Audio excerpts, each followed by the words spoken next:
guys, it's Shelly here. Welcome to my channel and thank you for joining me today.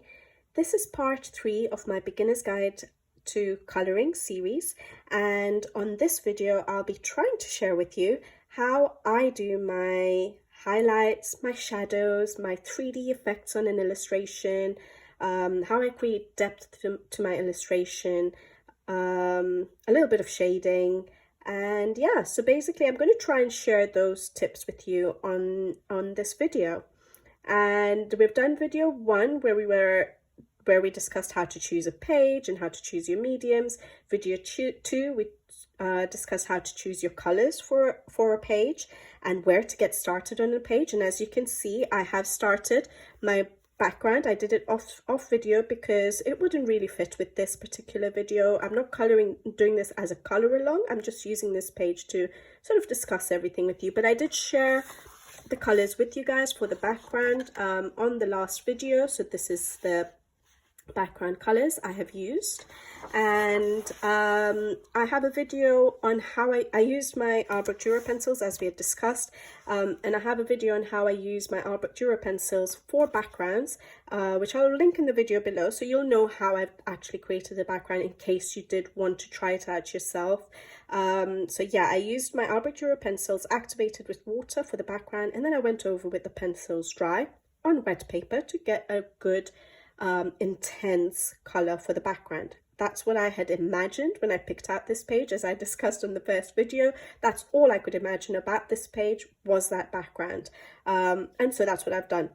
And then today I'm going to show you little elements of how I color other elements on the page, and how I create the highlights, shadows, and basically create that depth to the illustration with my coloring. Now, as I always say, I'm not an artist, I'm just a colorist, and I've just learned as I've gone along what I like to do and what effects I like to achieve. So not everyone will enjoy the idea of you know, doing shading and creating all that depth to an illustration.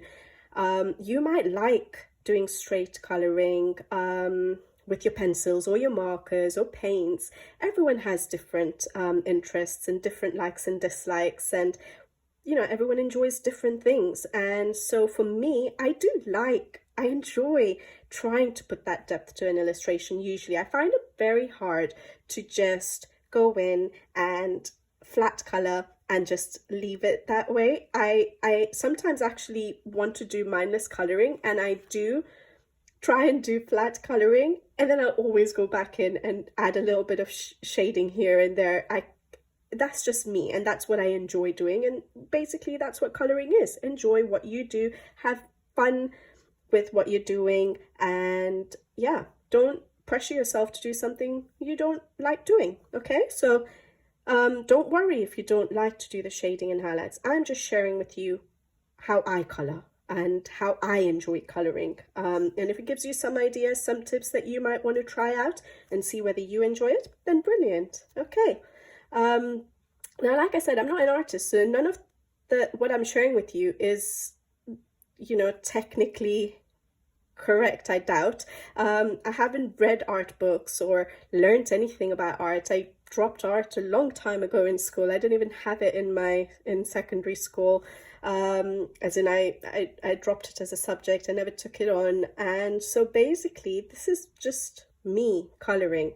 So you won't be able to, you know, more than likely I'm not going to be giving good theory here.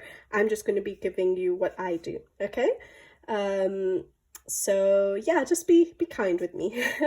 All right, now what did I want to say first? I think one thing when it comes to starting to color your main elements, before you start doing the highlights and the shadows and everything, the 3D effect, is sort of choosing a light source and for your page. And I don't get bogged down by this. Again, that's probably the technically correct way of tackling a page, is deciding where your light source is going to be and then doing your coloring, your painting, your marker work to sort of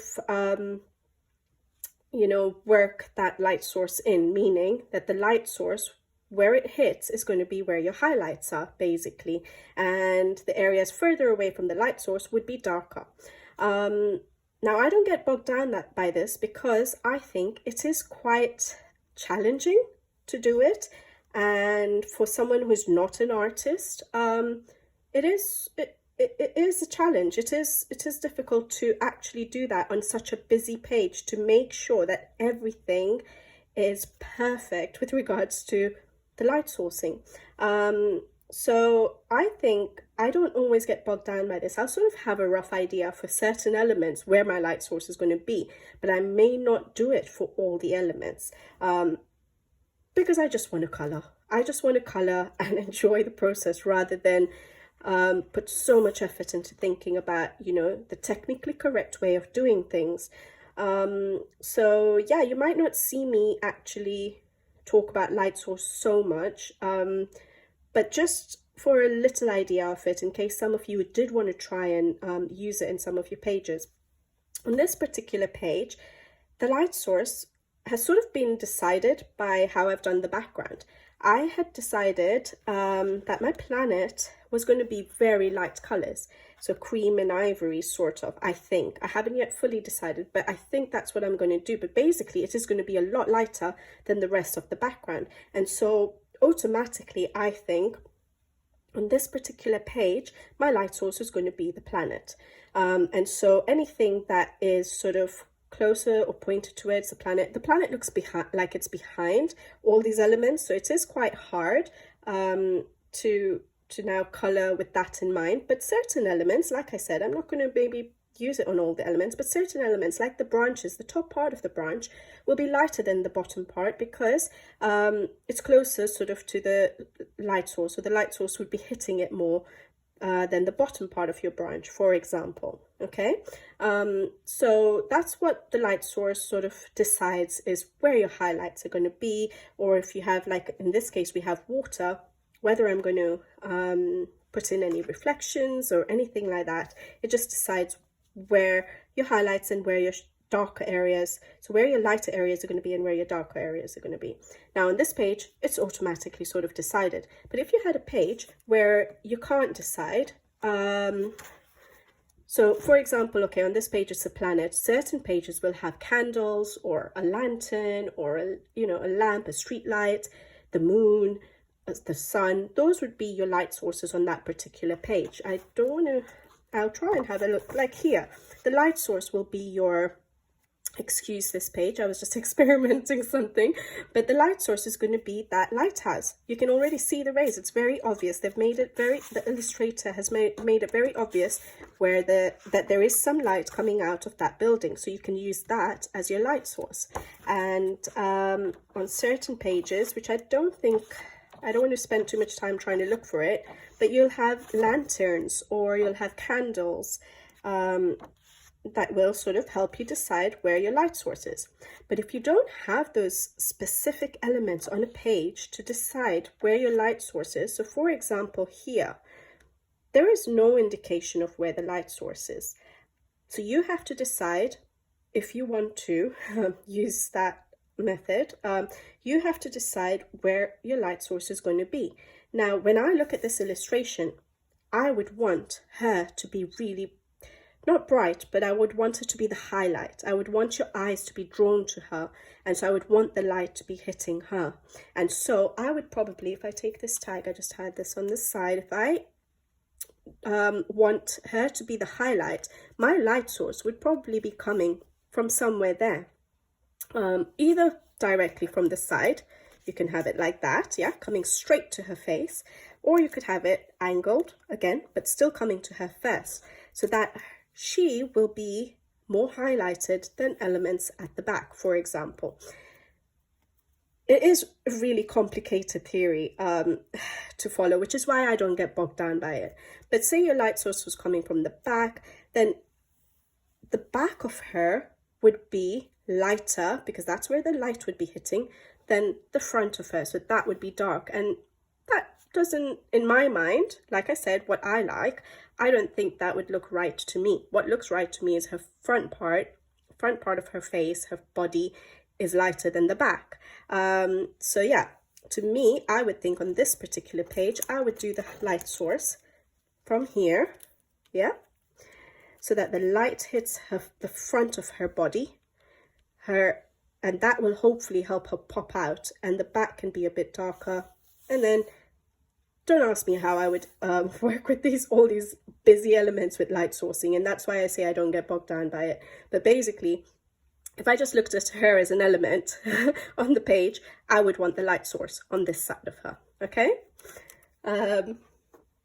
Yeah, that's why when you have such busy pages and you're trying to figure out light source on so many elements, it is quite challenging, which is why I say you don't have to actually think about it. Oh, this page, you have a sun there, that can be your light source. So everything around it will be a lot brighter. This part of the compass will be brighter than this part of the compass. For example, there's trees sort of in the background there. That part of it will be lighter than that part of it.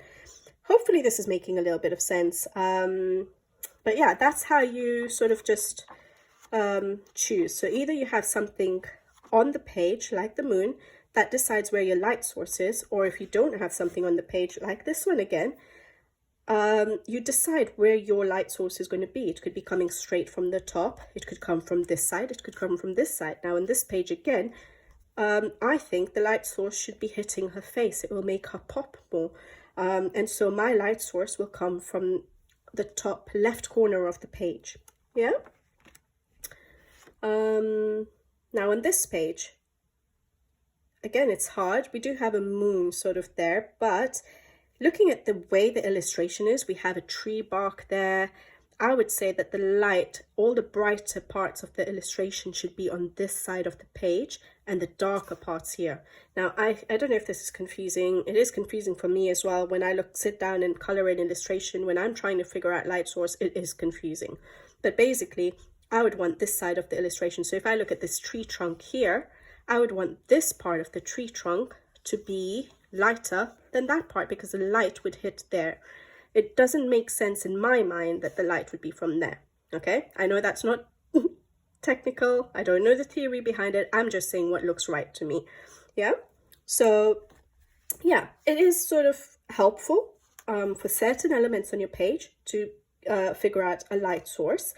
And because that will help you decide where your highlights are going to be, where your shadows are going to be, and so you can create that shading, that depth to the page, the 3D effects, but don't get bogged down by it. If it is confusing, don't get bogged down by it. Maybe you'll be able to use it on certain elements on your page. Maybe you won't be able to use it on certain elements on the page, and I'll show you that as I go along.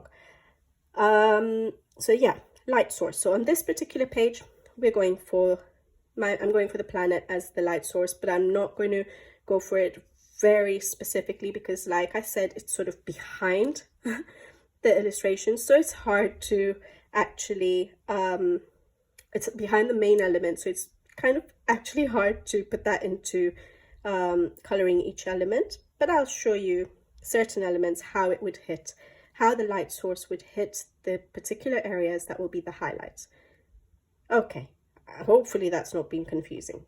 But the first thing is deciding your highlights. Now the second thing I do is create a base for certain elements on the page. Now with basing, why do I do basing? A lot of people ask, why do you do the basing? Because then a lot of people have actually questioned me, saying that I've seen you base an element and then you go over with so many different pencils and you cover up the base. So why do I base? I base because it covers the whites of the paper, and so it makes the shading process a bit less. So you're working on the shading with regards to creating the depth on that particular element on the page, but you're not having to put as much effort in covering the whites of the paper as you go along.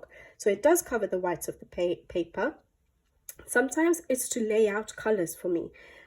So this is not a very difficult page because there's not too much happening, but if you went for a page like this, for example, there is so much happening. So I like to base it with like markers, for example. I use water-based markers, the Tombows, and I like to map out my colors, lay out the colors so I know what every element is going to be. so that when I come to color it, it's just simple, fun, relaxed coloring. Otherwise, if I didn't map out my colors, I'd just be sitting there and looking at the page and wondering, okay, now what do I do? What should I do this particular flower? What should I do this particular flower? What should I do this part of the butterfly? So it sort of helps, butterfly or moth, it sort of helps on a busy page to just map out the colors so you have a relaxed session of coloring. So I like to do that, especially on busy pages. And then in certain cases, it also helps with blending. So say, for example, for me, I use watercolor pencils. It helps with just adding in some depth to your base of that particular element before you go in with pencils. You do a bit of blending already and cover up the whites of the paper at the same time, but you get some depth to that particular element to begin with. So yeah, I like to base, and there are a few mediums you can use for basing. For me, my favorite ones, or the ones I use, because that's what I have in my stash, is my water-based markers. So the Tombow is what I use, the Tombow Dual Brush Mark pens. And then I use Arbor Dura pencils, and I use them, as you guys know, wet and dry. So for basing, a lot of times I activate them with the water, so I create my base, but also blend out the colors and then go over with the pencils dry. So you can use watercolor pencils for basing.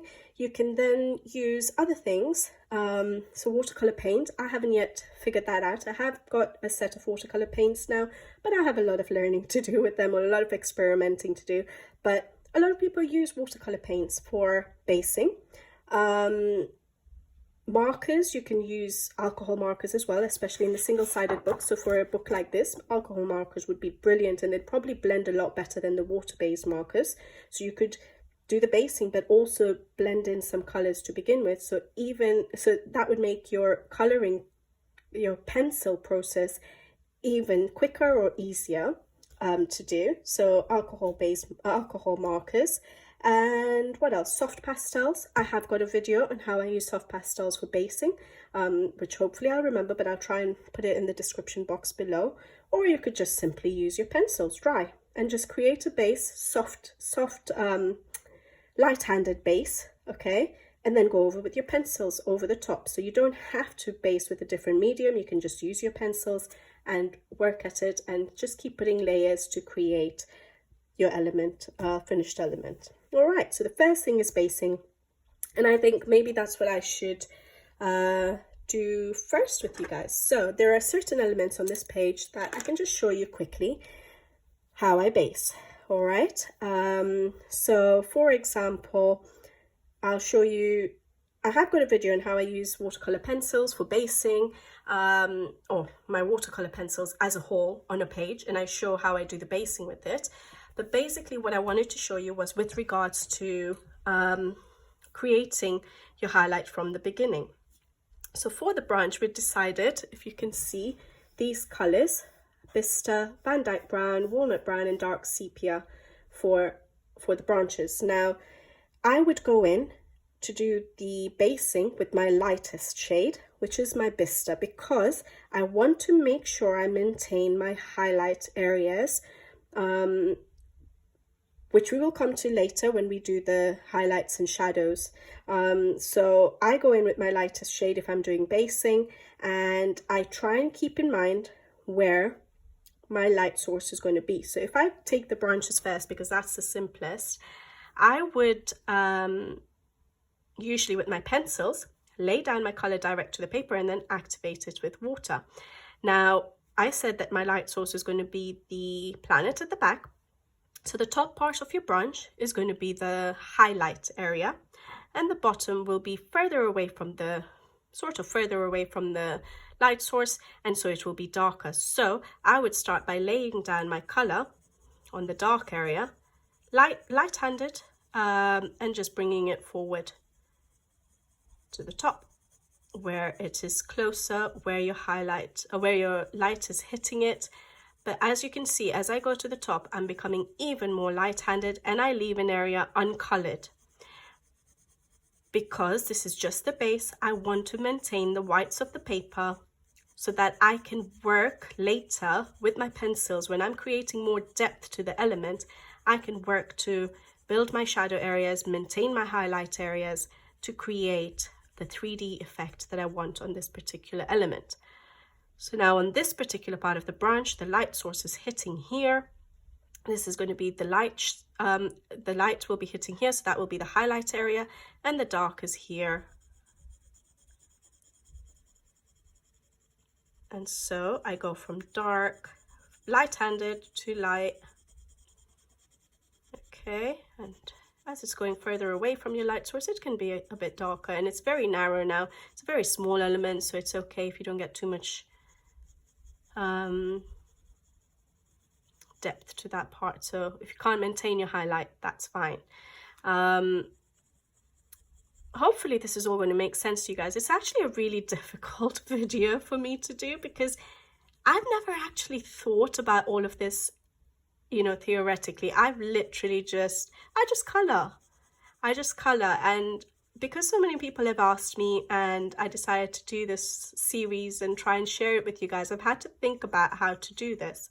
And so I'm trying to figure out how to put it all in from my brain and my hands into words to explain what I'm doing, and it's not that easy actually. All right, so this is Bista, right? I hope I said that. So my lightest shade that we had chosen for the branch, and all I'm doing is just filling in some areas and trying to maintain my highlight, because I'm going to go in with water to activate this, because I'm just creating my base right now. That's it. All right, so I'll carry on with doing it a little bit, show it to you on screen as I'm doing it. Again, the light will be hitting the top part of the branch, so that will be the lightest area of the branch. This part further away from your light source is the darker area, so I'm starting from my darker area, quite light-handed, going up towards the lightest area, the highlight area, and going even more light-handed if possible, to a point where I don't put down any color because I want to maintain the whites of the paper for now, and then I'll see later what I want to do with those areas, whether I leave it white, because sometimes leaving the whites of the paper on certain elements really helps the elements pop. All right.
Okay, so I've laid down my base of my pencil, and I've sort of tried to maintain dark areas further away from the light source and the light area closer to the light source. Now, I don't always leave it at this. Sometimes I add a few more pencils, like my darker shades. So I would use the Van Dyke brown maybe, and sometimes even the walnut brown, so in the darker areas, and then activate it with water to create my base. Or I would just sometimes activate it with water now and then just do all the pencil work, dry pencil work later. Now, like I said, I have done a video on how to use my watercolor pencil, so I think that's more related to that aspect. So I'm not going to cover that on this particular page. I'm just going to leave it as a simple one here. And I'm just going to activate it with water. Now, it is important, however, to show you how I activate it with water. So what I would do is I need my water. Sorry, I didn't get my water and stuff ready, but here we go. So I need my water, and I use a water brush, but I'm not using, there is water in here, but this particular one is a very old brush and I've stopped using it. I'd cut off the tip and I really liked that it had the flat edge, so I just use it, but I dip it in water, okay? So I don't need a lot of water for the Albert Duras to activate, so I use very little water. But what is important to remember when we're keeping in mind that we're going to be doing highlights and shadows, is that the area that we've maintained as the highlight, we want to continue to maintain that. And it's very easy with watercolor pencils to get rid of that highlight. So to maintain it, you should go from the light area into the dark area. So I know this is not a watercolor pencil tutorial, but it's just important as part of the shading process as well. So I basically want to maintain my light areas, so I'm going to go from the light to the dark, just in case you guys are using any watercolor medium or whatever you're using to do your basing. Just try and maintain your lights, but yeah, if you're using watercolor pencils, make sure you go from light to dark in this situation, so that you don't lose your highlight areas. Okay, now I don't know if you've noticed that certain areas, like here under the leaf, if I try and zoom in a bit, I don't know if I'll mess this up. Okay, just under the leaf here, you can see that the illustrator, so in this case Fabiana Attanasio, has created a dark black shadow for us already. So she has also told us where the light source is coming from. Okay, so that's another way to try and figure out in your books. Certain books are grayscale, that will show you where the highlights and shadows are from a light source. In the mythographics, I've seen in a lot of cases they do put in dark areas like there, or they put in certain shading. So look at this branch, which is behind this branch. There is a bit of a darker shading here, hashed out or whatever shading, to give that shadow effect. Under this bird, ever so slightly, there is a bit of shading on the branch. It already gives that little bit of idea of where the light is hitting and where the dark areas are going to be, and sort of giving that idea of sort of a 3D effect. Yeah, so try and zoom out again, sorry.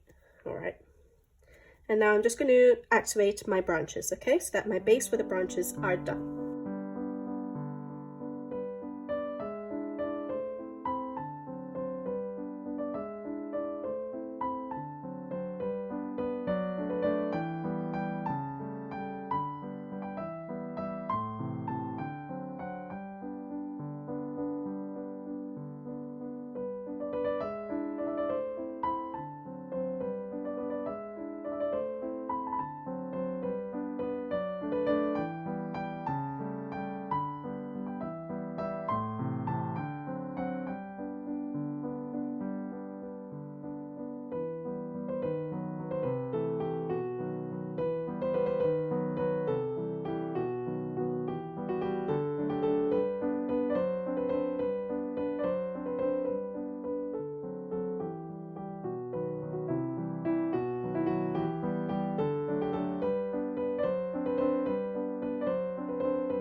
Okay, so that's the branches based with the keeping in mind that the light source is coming and hitting the top part of the branches, and the bottom part are going to be a bit darker. All right.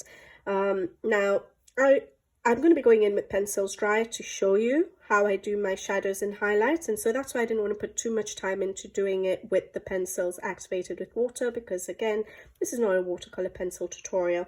But basically, I would have probably put in a couple of the darker shades like I mentioned and then activated it with water, so I already had a little bit of shading into my branches. All right, but I'm going to explain how to do it with the pencils dry. The other part of this illustration which I want to base, I'm not going to base my flowers, and the reason being is I want to, if you remember when we were planning the page, I want to keep the flowers quite light. I'm going to sort of use some of the colors from the background, but a lot lighter, and I want to maintain the whites of the paper quite a bit on the flowers if possible to make them pop. And because of that, I've decided not to base my flowers, because I'm going to be trying to put very little color at the base of the petals and going out to a white at the tips of the petal. So I'm not basing my flowers. But the other thing I'm going to base really quickly is my leaves, because I just want to mark out where they are, because they're quite a few, and it will just fill up a little bit of color so I can see the rest of the illustration a little bit better. Now, with regards to that, there's not much shading I'm going to do. I'm just going to use, because they're so small, this is the other thing, I use different mediums on different parts to base. So for example, the leaves are quite small and the stems, and so I've decided that I'm just going to use a Tombow dual brush pen to base those elements rather than put in any shading from now. But I'm using a very light color. So these are the leaf colors.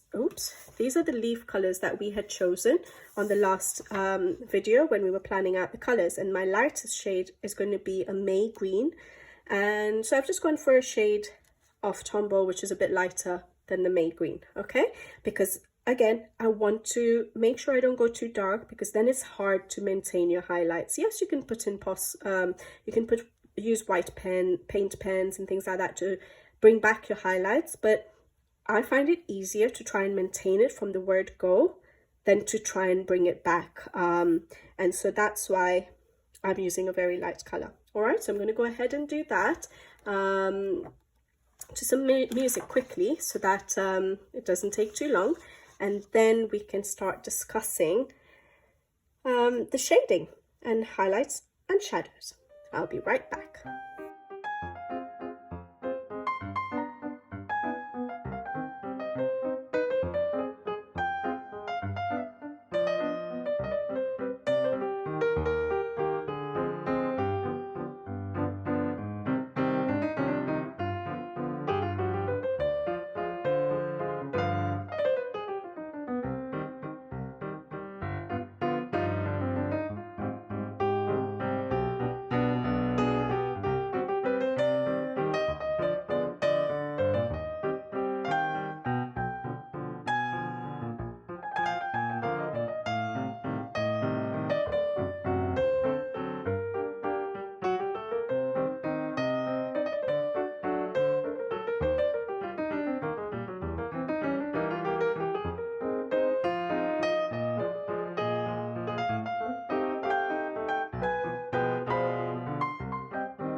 Okay, so those are the leaves and stems based.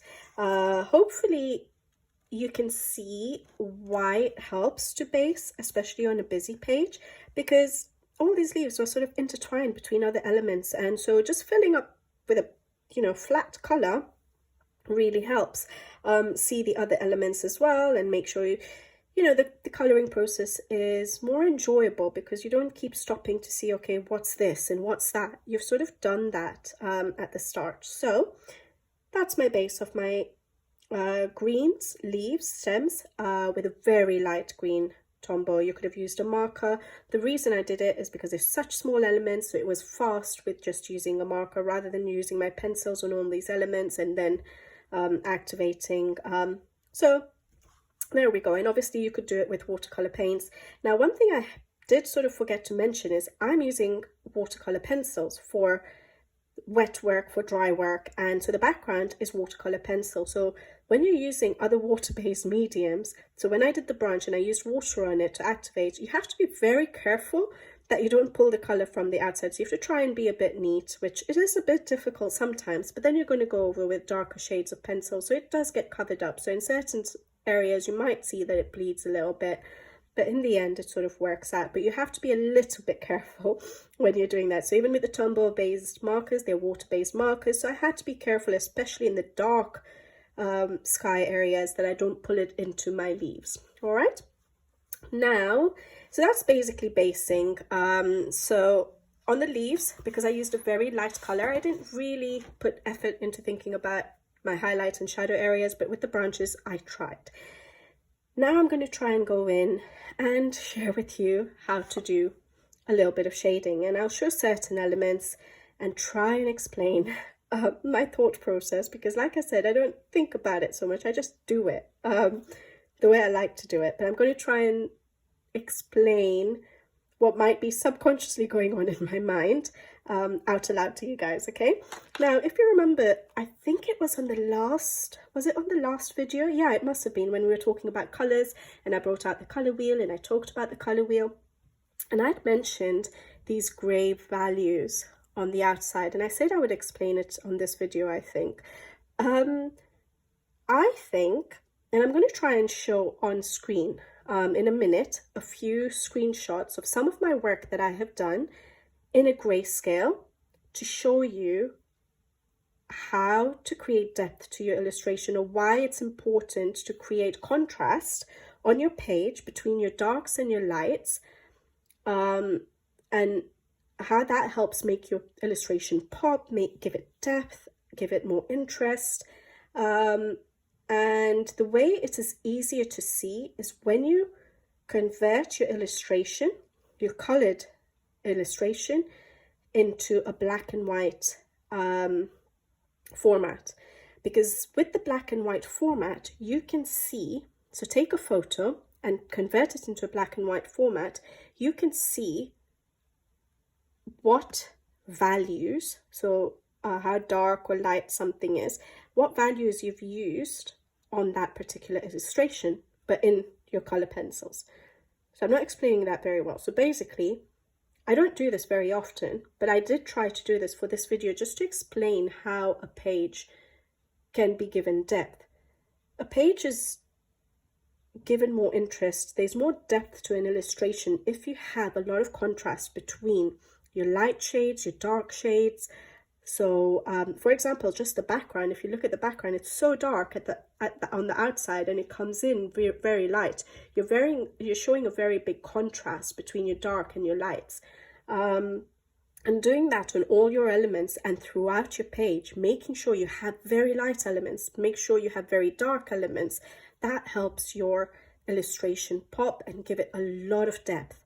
And the easiest way for us to see that is to take photos of your work, even while you're doing it, convert it to black and white, and see whether we have very light areas, so like a value of 10, which is basically 100% white, and very dark values, which is basically 100% black. And you need to have, basically a variety of values in your coloring to give that wow effect on your page.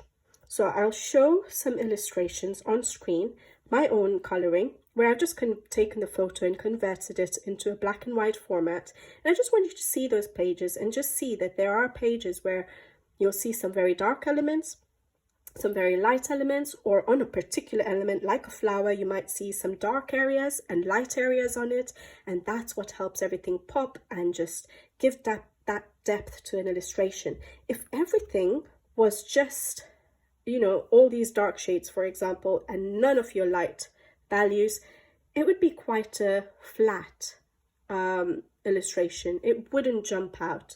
And that's why contrast, and I've mentioned this in different videos as well before, that contrast really helps, where having a very dark shadow and a very light highlight will make that particular element on the page pop. All right. And that's why when I talked about this page, I'd seen a dark background, and then instantly on my last video I said, okay, and I can see my planet being really light, because that's what's going to make, you know, the massive contrast between the two. If I go for a dark planet here, it's going to lose the effect that I'm getting from my sky. It's going to lose that depth. And so having a light planet will help in keeping that contrast between the darks and lights, and therefore hopefully create more interest, more depth to that illustration. I hope I've explained that well, but I did mention that I think that's where, I don't know much theory about the pocket wheel, but that's where these gray values, grayscale, the grayscale comes into play, is when you're trying to look at how much darks and light values you've used on your illustration, and you should have a good variety and a good contrast between your darks and your lights to get a lot of you know, a wow effect off your page. And that's where, when I come to doing the shadows and highlights, we will see that we're using dark shades of colors, light shades of colors to create that effect. But I'll show it to you in black and white, just a few illustrations, not much. Just try and have a look at them and see what you think, and you'll be able to see quite a difference. When you change it into black and white, you'll be able to see that there are highlight areas and dark areas and shadows and a variety of values, or I shouldn't say value, it's quite difficult. Basically a variety of dark colors, light colors being used on one page, or on one element as well on a particular page. Okay, so I'll share them with you here. Hopefully you'll see that even in black and white, they look like there's depth to that illustration. There is a 3D effect to that illustration, and that's what we want to try and create with our colored pencils. So it'll just be a quick few pictures.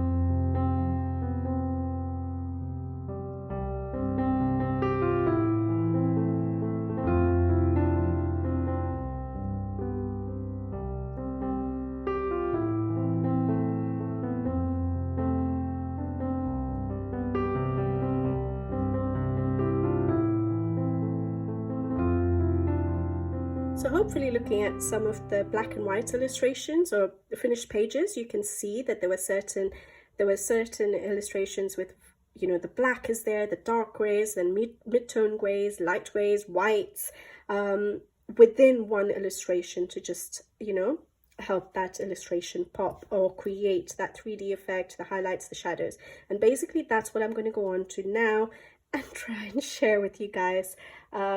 Very hard, guys, but let me try.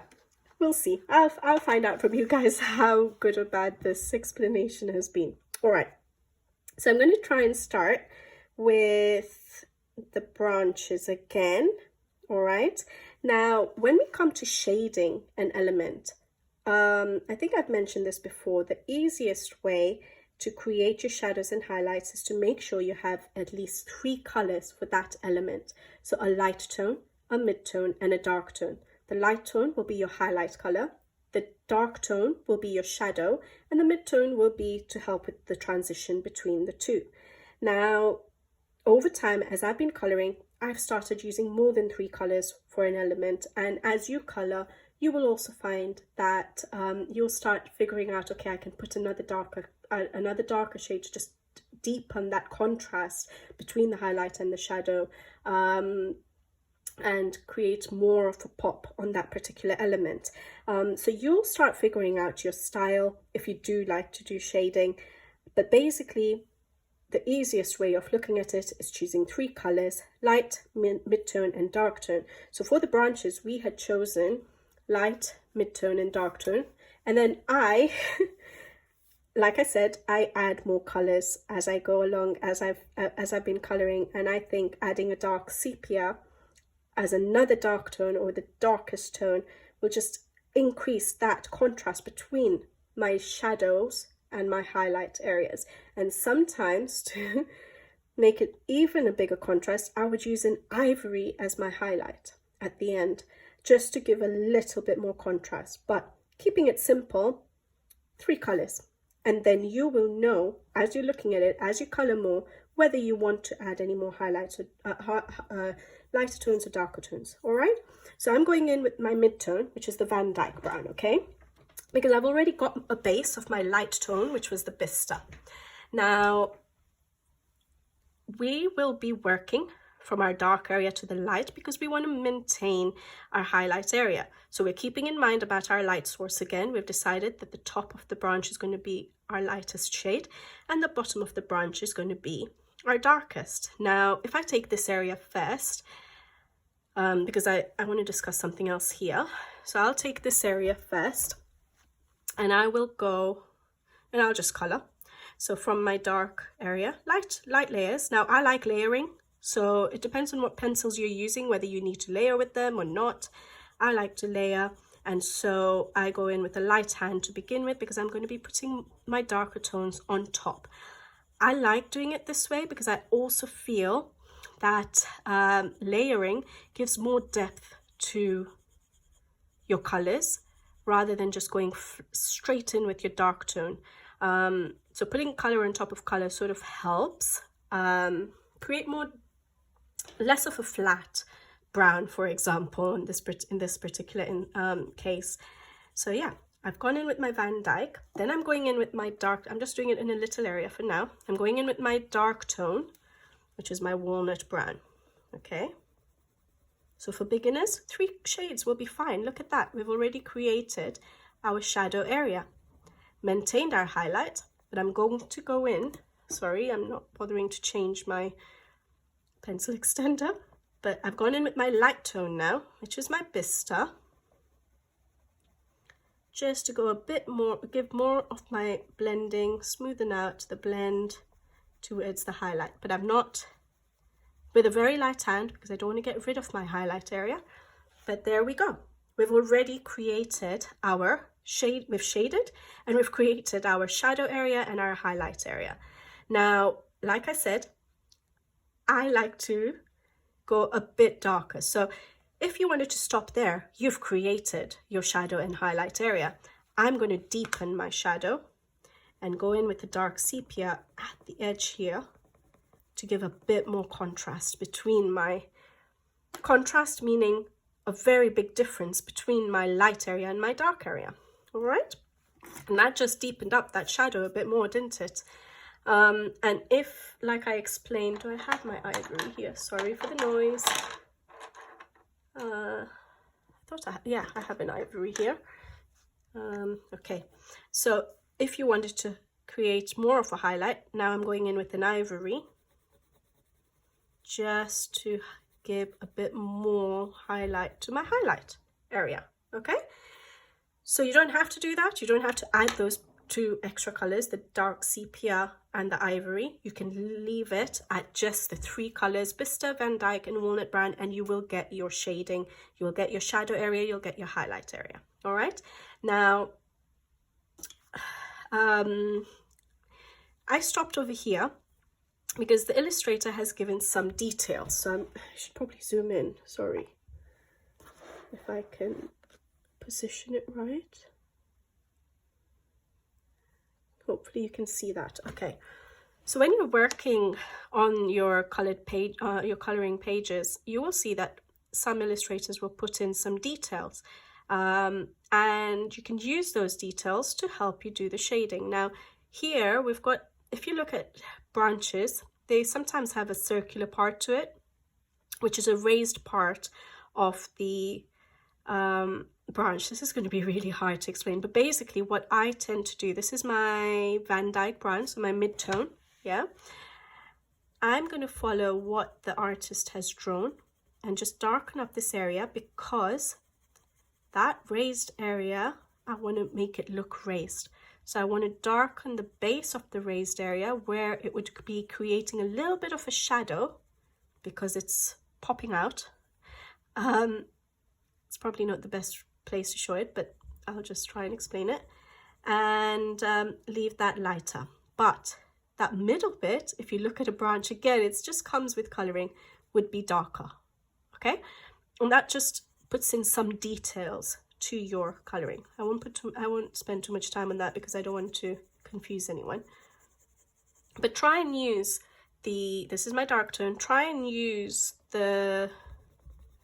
what the artists have drawn to help you create more of a 3D effect to your illustration, because that automatically creates a bit of a 3D effect in that looks a bit more, this area here will look a bit more raised rather than just flat. Yeah, hopefully it does. I'm going in the dark sepia because I like to, just to darken up my shadow there and a little bit there. And then my vista, which is my highlight area, to just go into the highlight area a little bit, yeah, just to blend it out a bit. All right, now if I come to this area here, it will be again a bit easier to explain. Now we have a bird sitting on the branch and it's creating a shadow. It will be creating a shadow. It'll be stopping the light from the light source hitting the branch in that area. So that area is going to be dark. So if we create our shadows, it will also help us create our 3D effect to make it look like the branch is under the bird or behind the bird, and make the bird pop out and look like it's in front of the branch. So in this particular case, the illustrator has put a little bit of a few extra lines there to make it look like it's a shadow. So we're going to use that to help us. I'm using my mid-tone. Yeah, and I'm creating my shadow because I know that the light is being blocked by the bird from getting to the branch. So we need to make that area darker. The light is not getting there. Even under the pause, close, the light is being blocked by the close. But then we get to an area where now the light has started to hit again. So we maintain our highlight area. Yeah.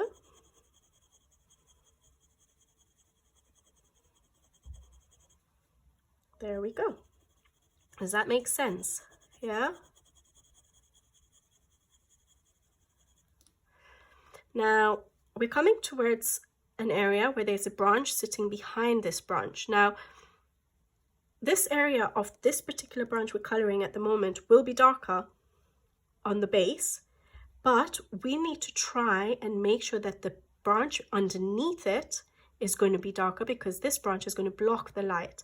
So we're going to try, I'm going to use my mid-tone right to the edge of this particular branch like we've been doing. But when I come to use my dark tones, I'm going to leave a little line that is not colored with my dark tone, so that it helps with creating the 3D effect of this particular branch sitting behind this one. Am I still in frame, guys? Yep. All right. Okay, so let's stop at this stage and see what we're doing. All right, so that was my mid-tone. Now I'm going in with my dark tone, which is my walnut brown. So I'm going to start here where we know that the light is being blocked by the bird. Darken up that area because it is in a shadow. Go between the clothes because there is a bit of branch showing there, but the light is not getting to it, so it will be dark. Now what I want to make sure I do is create a bit of a line here. Hopefully it's visible to you guys. Leave a little, very tiny gap between the bottom border of the branch and where I'm laying down my dark tone, because we don't want it to be so dark that we can't create our 3D effect. So, and in a way, again, if we look at it technically, when light hits on an object, it also reflects light. So it would probably reflect it ever so slightly onto this branch. So you could see it that way as well, to leave a little line of a highlight, not really a highlight, but a lighter shade of the branch. But in my mind, rather than thinking of it that way, I just think of it as it'll help me create my really dark shadow on this particular branch to make it look like it's behind that branch. So that's why, that's the way I look at it. I'm just looking at it as I just need to help myself be able to make that darker than the base. I don't know if I'm explaining all this right. It's quite hard to explain something I don't really think about it that much. I just color. So hopefully I'm making some sense. Okay, so there we go. So I've put my dark tone in. Now if I went in and just blended out with my light tone, I'll show you why I use my dark sepia as well to darken it up a bit more. So I'm going to use my Vista, which is my light tone, just to blend out a little bit here into my highlight area. Slightly light pressure. You don't want to get rid of your highlight area. Now I'm going to go in with my dark sepia, okay, just to show you why. Hopefully it shows, but it'll give that little bit of a deeper impact. Also, the contrast is going to show up more. So remember, we're leaving a tiny gap of highlight, sort of highlight of your mid-tone shade between the bottom of your branch and where your shadow colors are being used. Do you see how that darkens up a bit more? And I think it just gives a bit more depth to that particular element. See, I like it. I like darkening up my shadows a lot more, just to give it a bit more depth. And it showed up that line underneath a bit better, didn't it, by going, because it's a bigger contrast. There we go. Yeah, I'm not worrying about my blending too much right now, guys, because it'll take me ages. So there we go. Now, what do I want to show you? I want to show you how to make this look 3D by using our highlights, our shadow areas, and how to make it look 3D. So I'm going in again with my midtones. All right. I'm not going to color the whole branch on screen. It's going to take me forever, but it'll give you an idea. Yeah. So we know that this branch is going to be sitting in front of this particular branch. So we need to try and give that sense of 3D effect by using our shadow and highlights. Now the light source we said is from there.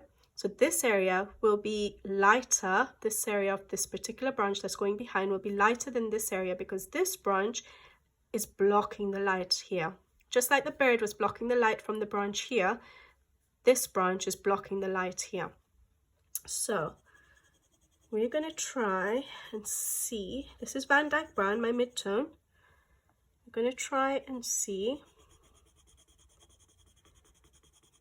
if we can create that depth. All right, now the artist has put some lines there. You can use that or you can ignore that. You can use it to put a bit more texture to your element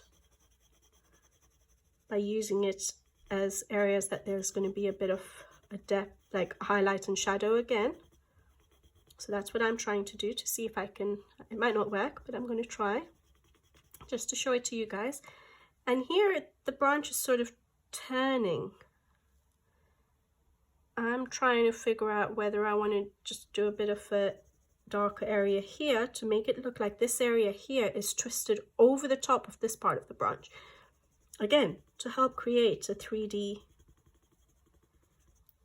to trick your eyes to looking at it as a 3D you know, object. All right, so that was my mid-tone. Going in with my dark tone. I'm not spending too much time in the shading or in the blending. I just want to show you how to create these effects. So I've gone in with my dark tone, which is the walnut brown, and I'm working from my shadow areas to my highlight areas because I want to keep maintaining my highlight areas so we don't lose that contrast between the dark and the light. You guys are going to get fed up of me saying that, but that's what I think helps create the depth to your illustrations, that contrast. So we don't want to lose it, yeah? All right.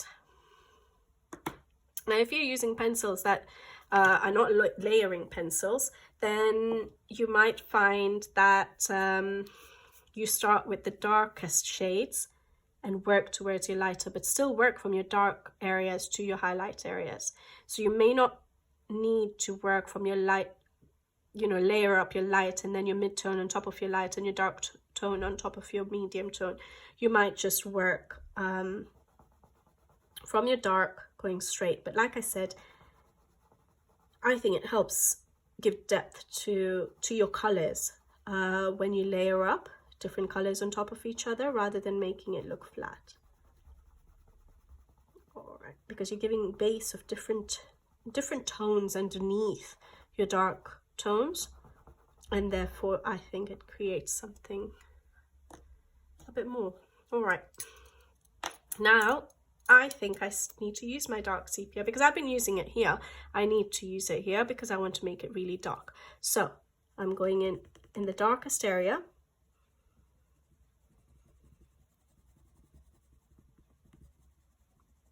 Making sure we're creating a shadow where the branch, remembering where the branch sits over or is up behind this branch. Create your darkest shadows. Creating a shadow on the bottom part of the branch because I'm remembering that the light is coming from the top, so we need to create that shadow there. And then I've put in those textures of those lines that the artist had drawn in to give more of an interest rather than just more of a texture to your branch. Yeah.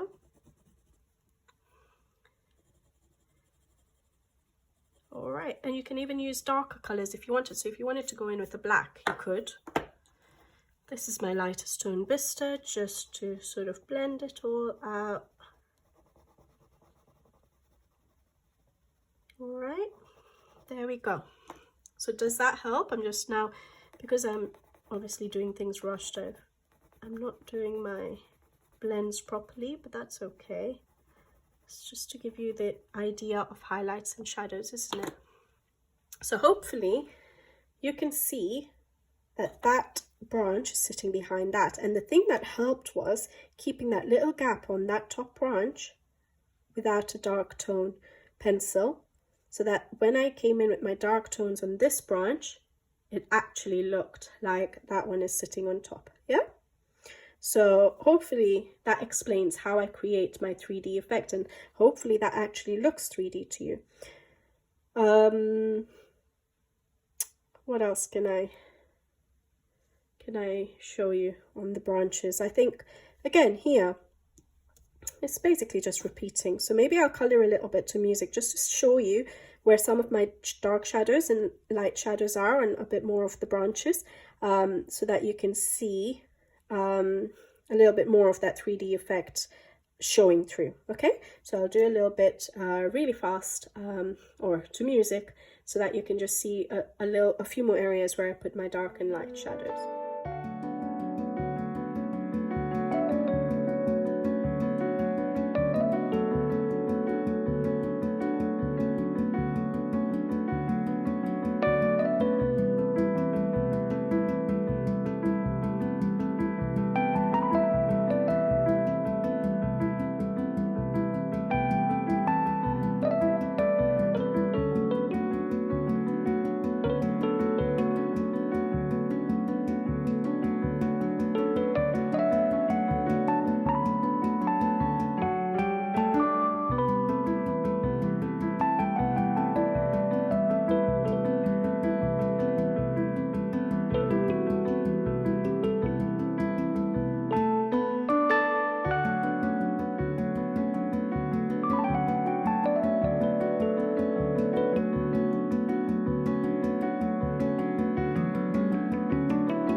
Okay, so that's how I would color my branches, keeping in mind where my shadows are going to be, where my highlights are going to be. Hopefully this helps a little bit in also explaining how to create the 3D effect of showing how an object is behind another one. Just again, keeping in mind where your light is going to hit and where it's going to be blocked from hitting, basically, and that will help you create the 3D effect. And the easiest way of doing that is seeing whether there's an object in front of it that's blocking the light from getting to that particular area. So like in this case was the bird blocking the light hitting the branch here, so you go really dark, and that helps make the bird look like it's sitting on top or in front of the branch. Similarly here, this branch on the top is going to block the light from hitting the branch on the back, and therefore if you make that area darker in contrast to this bottom border of this particular branch, it will make it look 3D effect. All right, and then so basically I use that same idea to color these other branches, and I tried to incorporate the little details that the artist has included in the illustration. So if I zoom in again, those little bits, I try to darken it up like I explained on this part here. I try to darken it up and make it look like those areas are sort of little holes in the branch, or a little bit that's popping out to give more of a 3D effect by creating a shadow underneath that little lip of branch here. Created a shadow there to make it look like it's popping out. If I just made that whole area dark or all one color, it wouldn't look like it's popping out. Hopefully you can see it popping out there. So yeah, you're using basically your dark tones and your light tones, the contrast between the two, to create areas that are popping out, areas that are further away from you, creating your 3D effects. Hopefully how I've explained it helps. All right, so that's how I would do the branches. Now if I explained a different area for you, maybe we can do some petals. Shall we do some petals? Yeah, let's do some petals. I'll just readjust, or if I can just push it up. There we go. Okay. All right. Let's do some petals to try and show you how I would use the same ideas of using shadows and highlights to create your dark areas that are going to be in shadow, your light areas, and how to make it look 3D. All right, so these are the colors here that we had picked on the last video. Maybe I can zoom out a tiny bit. Okay, for the flowers. All right, now again, sorry, I've written it in a different order, but again, I've gone for a light tone, which is my light purple pink, my light tone, which is my pink Madder Lake, my mid tone, which is my light purple pink, and the fuchsia is a dark tone, and a magenta is a dark tone, and then the white is my hat. Okay, so sorry, let's say my light tone, for the using the concept of just 3 colors, my light tone would be my pink Madder Lake, my mid tone will be my fuchsia, and my dark tone will be my magenta. Okay, the light purple pink, I just sort of, again, with the process of coloring, have added in just to give a little bit more depth to that to those colors as I'm layering them up. Okay, so you can use that as a sort of a mid-tone as well, which is why I said mid-tone. So light tone, mid-tone, and a dark tone, and then I'm more than likely going to use the white to just emphasize my highlight area, so to help with the pink Madder Lake, that particular highlight area looking even brighter. Okay, so let's try it on paper. It might be easier. Now in an area where I want to maintain a lot of the white of the paper, I like to start with my lightest shade, because that helps me maintain a lighter area. It's always easier to add more layers and make areas darker than it is to take away the color. So where I want an area to look really light, so like we discussed here, it is easier for me to start with my light tone and lay it down, and then just darken up the areas I need darker, so that I make sure I maintain a lot of the white of the paper. So let's try doing that, see if it works. All right, so I'm using my light tone, which is my Pink Madder Lake. Now, again, the artists do sort of draw in a little bit of dark areas to sort of help us create our shadows. But let's look at this particular flower here. This leaf, this petal here, this one, is sitting behind this one, okay? So there would be a shadow just under that petal to make it, we should create a shadow just under that petal to make it look like it's behind or sitting behind this one. However, this part of the petal is in front of this petal here. So we need to try and maintain a highlight area here and create a shadow area on this particular petal, because the light would be blocked from that part of that particular petal, and that will help us create our 3D flower. All right, so let's try. So I'm going to start with this petal here. Hopefully I'm in good view. Yeah. All right, so I'm starting with my light tone because I want to try and maintain my highlight areas, but I'm coloring from the areas that I think will have the darkest shadows, light-handed, but I'm laying down the color first in the areas that I think will have the shadow. All right, there'll be a shadow here because the center of the flower will be creating tiny little shadows. So it'll be blocking out a little bit of light getting to this part of the petal, the base of the petal. And then going out. This part I want to try, I'm putting down some color, yes, but I'm not going to use my dark tones in this area because it's sitting in front of here, in front of this petal. Wow, hopefully I'm actually explaining things okay for you guys. All right, so that's my light tone, very light-handed. Again, I'm not going to be worrying about my blending on this video, and I'm leaving an area of white on that particular petal. Now I'm going to go in with my first midtone, my lighter midtone, which is the light purple pink. Now obviously, if you want to use just 3 shades, you could use light purple pink as your midtone or fuchsia as your midtone, either one. I'm using both, you could use either one if you want to not use so many layers. Okay, so I'm going from the areas that we have decided are going to be shadow areas where the light is being blocked from getting to, out towards the lighter areas. But I'm not pulling it all the way to where my light tone is because we want to maintain our highlights. Yeah, so stopping short of where I stopped with my light tone. Then my other midtone is my fuchsia. Again, shadow area. And stopping short of my other midtone, the first midtone I used, which was the light purple pink, because I don't want to take out my shadow too much. All right, then I've got my magenta, and I'm darkening up a bit more pressure now because I'm not going to be putting so many more layers in my dark areas. So I'm putting a bit more pressure in my shadow areas where we said the light would be blocked a little bit from getting to. And there we go. I'm not doing my blending perfect, but there we go.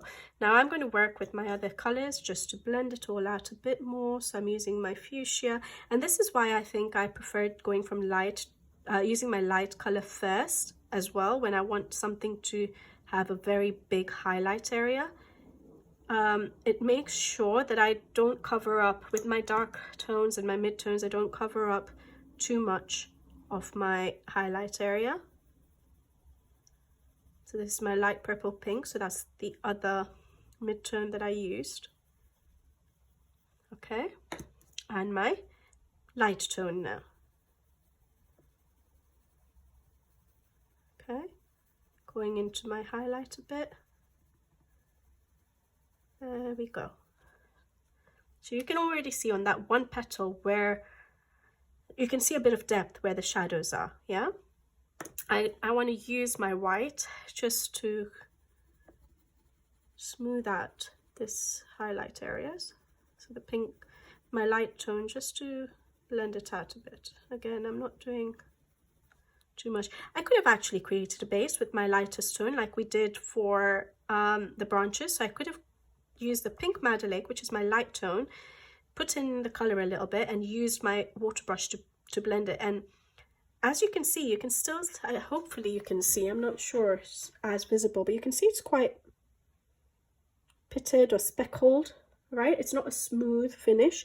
Whereas here, where I activated with water, it is actually a smooth finish. It covered up the whites of the paper. And so that's how it helps when you put down bases. Because now, to make sure this area looks really smooth, I'll have to keep going over in pencil, yeah? But yeah, basically I just wanted to show you that. So that's how I've done it. I'm just going in with my dark tone just to darken up my shadows a bit more. All right. Now, I would still darken up my shadows. But let me do a couple more before I add any more colors, because I don't want to make it too complicated. So I'm going in with my pink Madder Lake, which is my light tone for this petal now.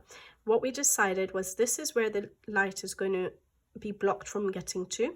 We're going to have a bit of shadows around the center of the flower, and then this particular petal is sitting on top of this one from what is portrayed by the illustrator. That's what I can see. So basically there'll be a light area here just like that, but I need to make this area dark. So I'm starting with my dark area, using my light tone, starting in the dark area and going lighter. So starting in the dark areas, blending out to a very light hand. I'll show you how it looks if I was to activate it maybe later on a different flower.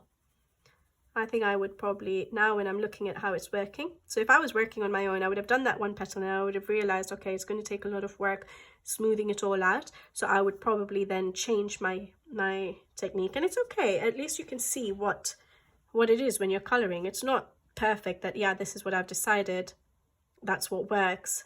As you're coloring, you'll see that you change certain things or ideas that you had in your mind. So I think as I'm coloring this, I would be able to maintain my highlight still, even if I put down this light tone, activated it with water, and then going over with my other pencils, I'll be able to maintain my highlight area.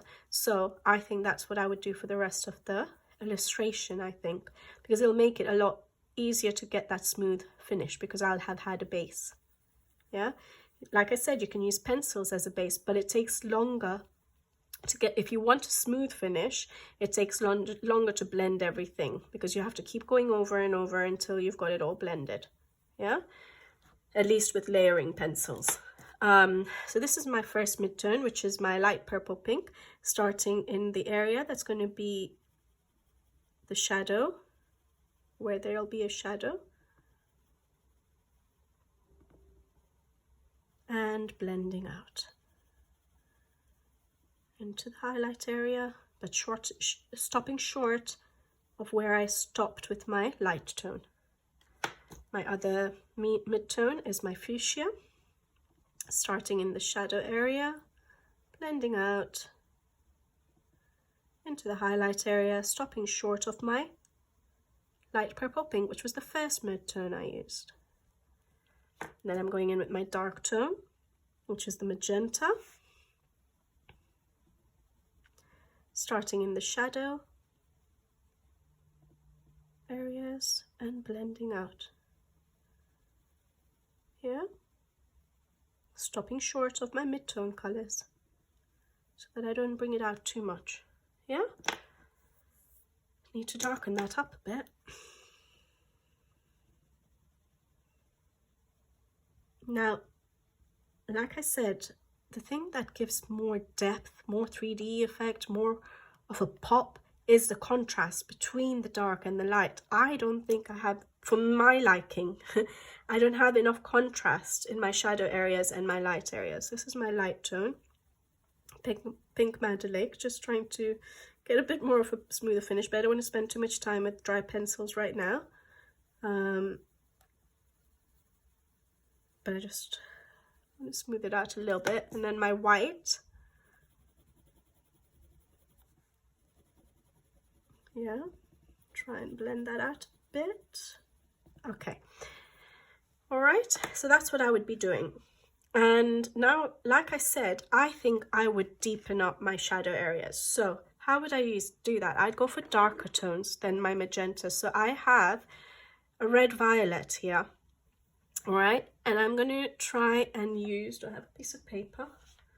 Okay, so if I just showed you the red violet, yeah, it is a bit darker than my dark area there, and I might even deepen up more, and I might use, you can use different colors, you can use grays, you can use like, yeah, I would say grays, you can use blues. Don't ask me why, I don't know the theory behind it, but these are the things that have worked as I've been coloring. I think brown works well with the pinks and reds as a shadow.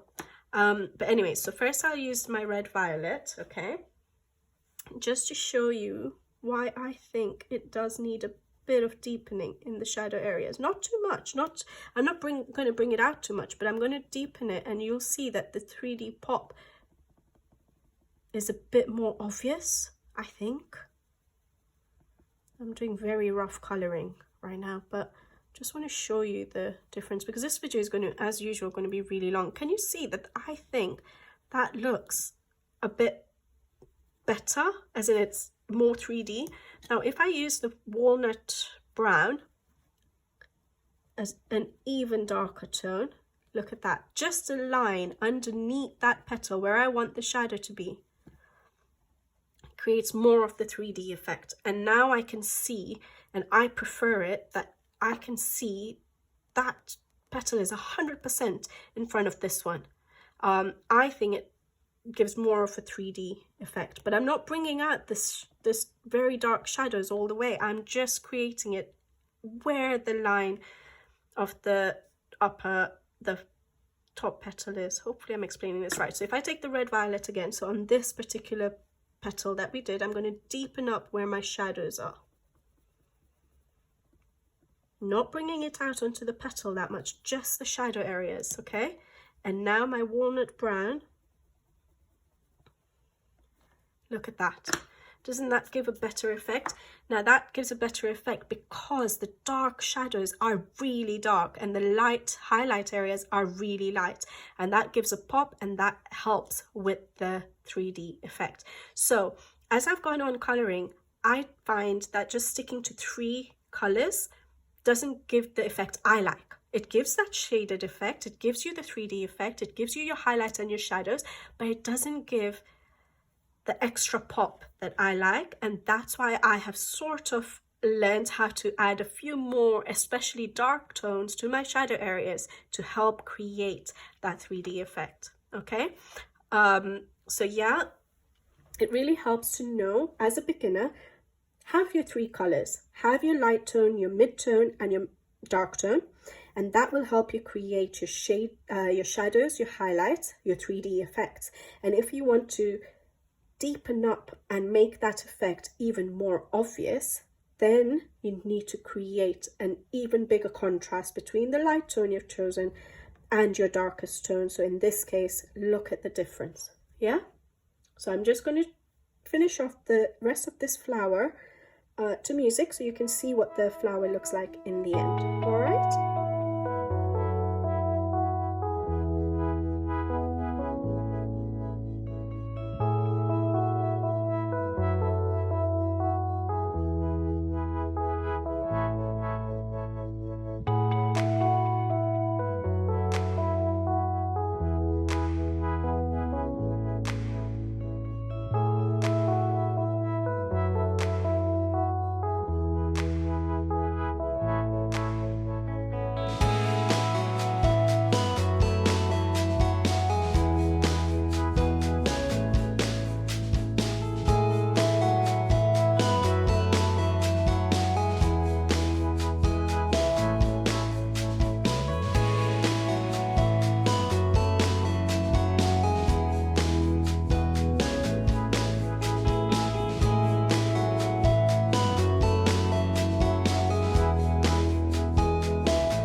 So that's the flower, and hopefully you can see that it does look 3D and that you can see exactly which petal is sitting on top of which petal, which ones are behind. It just doesn't look all flat. So yeah, hopefully that explanation of where to put your shadows, where to put your highlights, how to deepen up your shadows to give more of a 3D effect, hopefully that explanation was clear. And yeah, I think that's basically how I make things look 3D and pop. Now, what was I thinking? I wanted to say that like I said, I don't get bogged down by where the light source is, because when I was coloring this flower, I wasn't thinking, okay, the light source will hit here, but it won't hit here and things like that. All I was thinking on this particular element was, where will the light be getting to the least and where will it get to the most in terms of trying to make this particular element look 3D. Now, an artist would be able to do that as well as incorporate where the light source is to make it look, the flower look even better. But I just threw out the idea for this particular element on the page. I threw out the idea of where the light source is because it's too much to think about as a colorist. It's too much to think about when you're just coloring for fun, and it's not an art piece. And so yeah, that's what I just wanted to point out, that yeah, there, you know, people will talk about light sources and things like that, and for certain elements like these branches, to help know where to put the dark and the light, it helped for those particular branches. But then for a flower, for example, it would have confused me completely when I'm thinking about each petal. Okay, where is the light hitting from the light source? It would have confused me a lot. And so I decided not to think about the light source and just to think about how I wanted to create the 3D effect of, you know, showing the overlapping petals. And it works for me. You know, that's enough for me in terms of as a colorist, you know, on a coloring page. So yeah, hopefully some of these tips are helping. I'm thinking about what else I can show you. So obviously I could do some more flowers, but I'm sure this video is already really long. Maybe I'd sort of shown a rough idea of how I'm going to do the peacocks. I'm just trying to think whether, yeah, maybe I can. I'm not 100% sure about my peacocks yet. That's the problem. That's why I'm thinking whether I want to color it. But I can show you, so that I can show you where the light, where I would put my highlight, where I would put my dark, for example, on the belly as well. So maybe I can do a little bit of the blue shading, which we'd sort of chosen the blues. Now that's a lot of blues. So in terms of, for beginner colorists, I would choose my light tone as the light cobalt turquoise. I would choose my mid-tone as possibly, it's really hard for me to narrow it down, but maybe I would choose it as the cobalt blue, and then the dark tone, you could choose either the indanthrine blue or the dark indigo. I would say dark indigo would give a bigger contrast. So if you were limiting yourself to like 3 colors, that's probably the colors I would possibly use. But I like to put in colors in between to give that depth that I like to my elements. So I'll do it obviously the way that I like, just to show you a little bit of how I would do the peacock, okay? So let me bring my colors out. I haven't got the colors out for this, and then I'll show you a little bit of that. Okay, so let me color maybe the head and the neck of this peacock. I'm just trying to think. No, I'll do this one here, okay? It'll be easier. All right, so I'm using my lightest, again, my lightest shade first. And what I've decided is that the light would be hitting, because the light is sort of there. I know it's behind, but like I said, don't get too technical with it if you don't want to. So for me, I would say the light is going to be hitting this outer edge of the neck of the bird. And the reason I'm feeling that also is because the artist has put a little bit of extra sort of shading on the underside of the, or on this side of the neck, to make it look like it is going to be a bit darker. So I'm going to take her little hints, and I'm going to make the bottom of the face and the neck darker, at least in this area, and make the outer part lighter. All right, so I'm going in with my lightest shade first, which I've decided is my light cobalt turquoise. Now I've used a combination of colors because I want to create depth to my illustration. Like I said, I do layers. That's the way I color, and I find that when you put layers of different sort of shades of, in this case, blue, it gives you a bit more depth to that particular element on the page, and it doesn't make it look too flat. I'm using a very light hand with my light tone of light cobalt turquoise.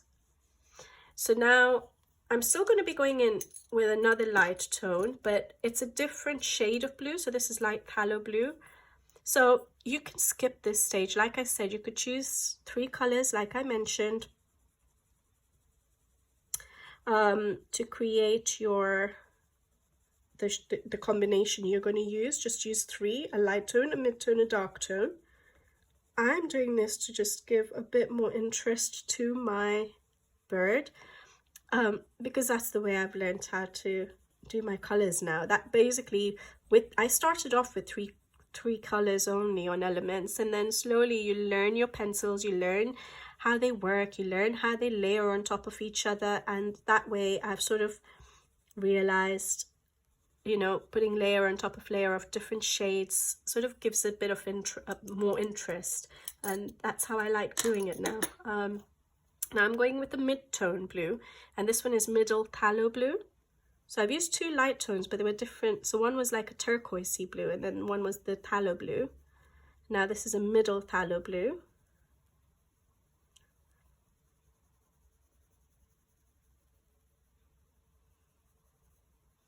I'm just going to do part of the peacock, not all of it, again, because this is not a color along. I can always, if later you guys decide that I haven't shown something on video, what colors I used, and you want to know what colors I used, just message me. I'll definitely share it with you guys.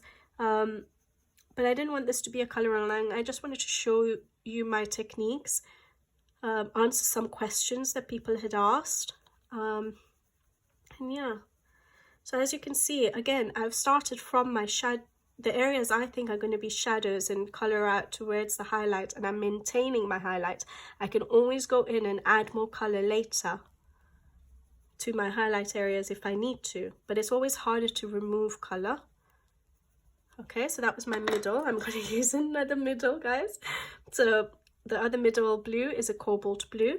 So again, you'll see why I use different tones. You'll see that if I was to stop there, it looks quite flat. This gives a different dimension. I don't know what words to use, and I don't even know how to explain it, you know, technically. I'm just doing what appeals to my eye. Okay, but I'm starting, the main thing here, what I'm trying to share is my shadow and highlights. I'm starting from the area I think is going to be the shadow and working towards my highlight area, maintaining my highlight area till the end, till I'm happy with how things look. I'm going to darken a bit under the eye. I think I'm going to make the eye around, I'm going to try and keep the area around the eye a bit lighter maybe, so darken up a little bit there. See how that works. Can fill up that area if I don't like how it looks later. There we go. All right, so that was another mid-tone, cobalt blue. Now I'm going into a slightly darker tone. So I have helio blue reddish. This is still not the darkest tones. but it's just...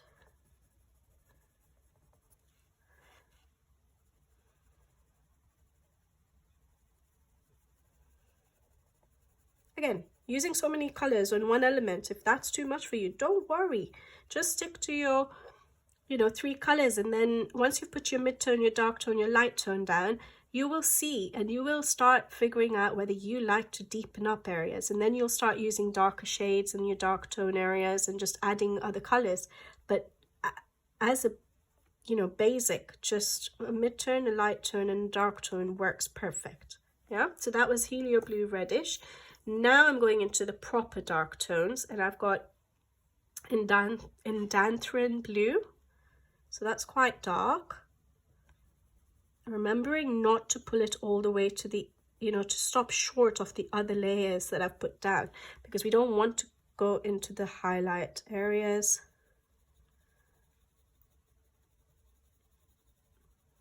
Darkening up basically the underside of the neck, where I think should be darker, in my opinion. It can be different for everyone. You might see it differently. You might see where the highlights and shadows should be differently. Okay, I'm darkening up around the eye because I said I want that to be a bit lighter. There we go. Then after the Indanthrene Blue, I want to add a bit more in this particular element. You don't have to do this, but for me, the colors I had chosen, I put in a little bit of a purpley blue. So I've gone for Delft Blue. You don't need to do this. You could just go in, you could leave it like this. You can see it looking, you can see the dark areas, the light areas, and the 3D sort of effect. But I want to give a little bit of a hint of purple if it shows through. Again, this layering process is just to give a bit more interest to your elements, a bit more depth to that element, rather than it looking too flat. So if you can see a little bit of the purple, will just show through. Yeah, don't want to make it all purple, just a little bit of a hint of a purpley blue tone. And then my darkest shade is my dark indigo, and this is just to emphasize the shadow, make it dark, a lot darker than the highlight area, to give you that contrast. And if you turned this part of the bird into black and white, you will see how dark the gray or black will show up on the underside of the neck and how light the highlight area will be. And that's what we're trying to achieve if you want to do this whole 3D shading effect, making it all pop. Well, I'm going in with my lightest tone again because I want to just bring out my highlight a little bit. Yeah, it's really hard to sharpen these tiny pencils. I use just a small, you know, there's one of these comb sharpeners when it gets to the size this one's at, but it really hurts the fingers when I'm trying to sharpen it. So they're not always a perfect sharp point, but I like to use it till the end, so I just make do. But if your pencils are sharp, it will help a lot more.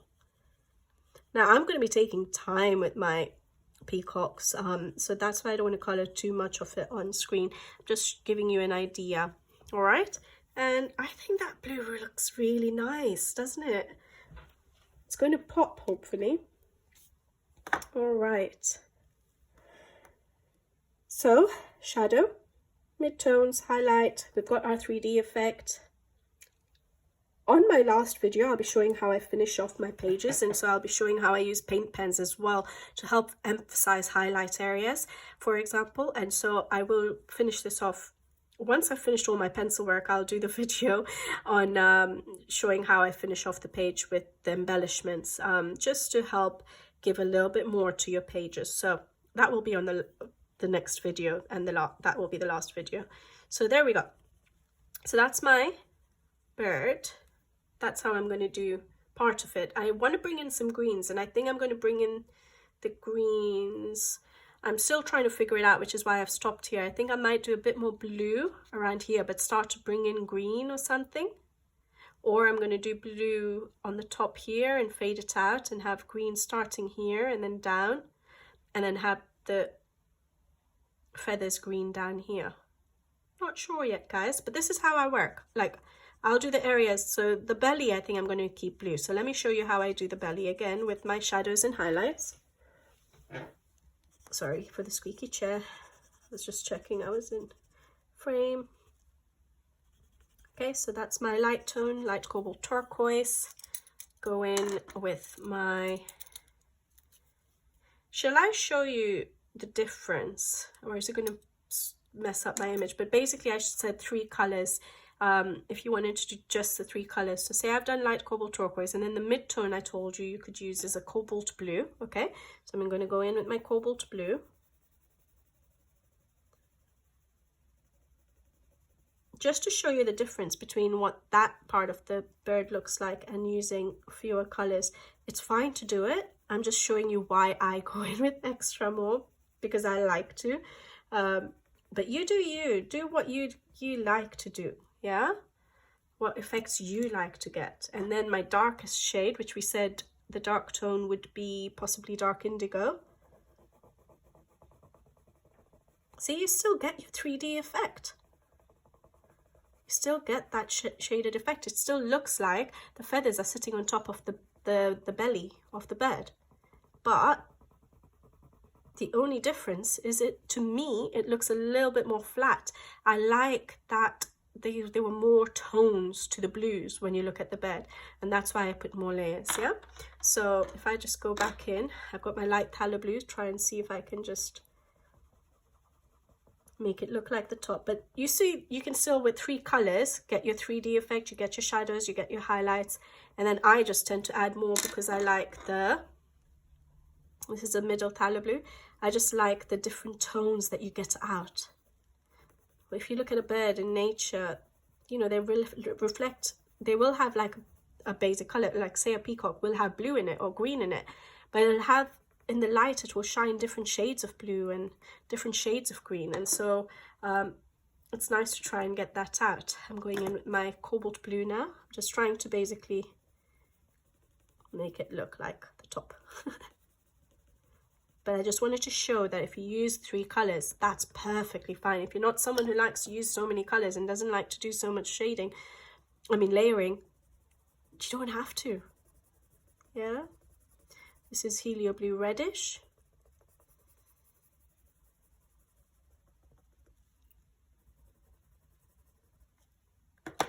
Indanthrine blue, which is a dark tone. And then my Delft blue to bring in a little bit of a purpley blue hint of purples. And then I'm just going back in with my dark indigo, because we went over the dark indigo with all those other colors. So just to deepen up my shadow. Yeah. And then my lightest shade, which is my light cobalt turquoise. There we go. Okay. I don't know what I'm doing yet with the rest of the feathers, but I'm probably just going to have more of the blue. And I'm just trying to figure out where I want to introduce the green, whether it's I keep all of this blue and then come into the greens further down. So I'm still thinking about that, okay? But I just wanted to give you an idea of how where I would put my highlights and my shadows, because that's what we're talking about. All right. Just going to zoom out a bit. All right, so you can sort of see, you can sort of see how the colors are sort of coming together as well.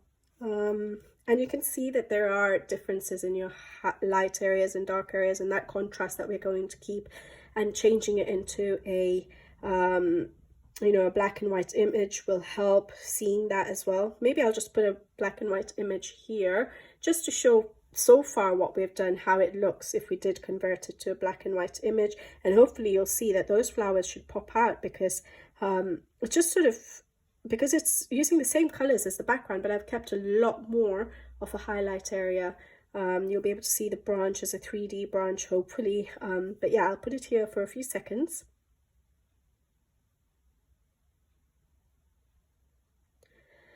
All right, so hopefully that showed something. I don't know, because I haven't yet converted it. I'll be doing it a lot later. And yeah, what else can we do? Okay, so maybe I can just show you the only other element that I'm going to use pencils on. I'm not sure about my planner, but that's not going to really have much of an effect with regards to me explaining shading and, I mean, highlights and shadows and 3D effects. So I will hopefully just share with you once I've decided about the colors there. But what I can show you more, one more element is the leaves. The berries, I might end up using just glitter gel pens, so there's not much to discuss about that on this particular illustration. And also the centers of the flowers, I may end up just using glitter gel pens rather than, because they're so tiny, rather than spending too much effort using pencils and trying to do shadowing. I'm just going to more than likely use glitter gel pens, and that will give a little bit of a hint of sparkle to the page as well. I don't do that much sparkle. I just use my glitter gel pens usually for the sparkle. But the leaves I'm going to be doing in pencil, so we can show you some leaves. And I'm going to do it here so I can also show you how I would use my shadow colors to create, again, a 3D effect of making the flower look like in front of this leaf here and the stem here, like we did with the bird. Just one more example, basically. I'm using the same techniques for all of these elements, but just doing it on different elements on the page might just give you more ideas when you're coming to your pages and you have so many different elements. If I just showed you how to do it on the branch, it doesn't really help you to see how I would do it on the on the, not parrot, the peacock, the flowers. So it sort of helps, I think. Okay. Now, we had chosen our leaves color on the last video. I've chosen a few, like I said, but say we're going to do just for 3 shades. I would say my light shade is the May green. My mid-tone could be the permanent green olive, and my dark tone would be the chrome oxide green. Now, I'm going to use all of these shades for my leaves, again, because I feel that layering different shades of the green gives a bit more of interest to my elements. But when I first started, I would use very few colors, and that's probably how it will help you if you are a beginner, how it will help you learn. Choose 3 colors, start off with that. You will get the shadows, you will get the highlights, and then you will start to know and get a feel of whether you want to add other mid-tones. So for example, here I've got my chromium green opaque. It's a slightly different green to the permanent green olive, but I think it sort of combines really nice, gives more depth to my leaves. And then again, another light tone, but just slightly darker than the May green. Again, just to give more interest more than anything. And then knowing me, my chrome oxide green is not going to be dark enough. So my shadows, I may end up bringing something else into it. It could be a gray, it could be a blue, like a dark indigo blue maybe. It could be a purple, like mauve.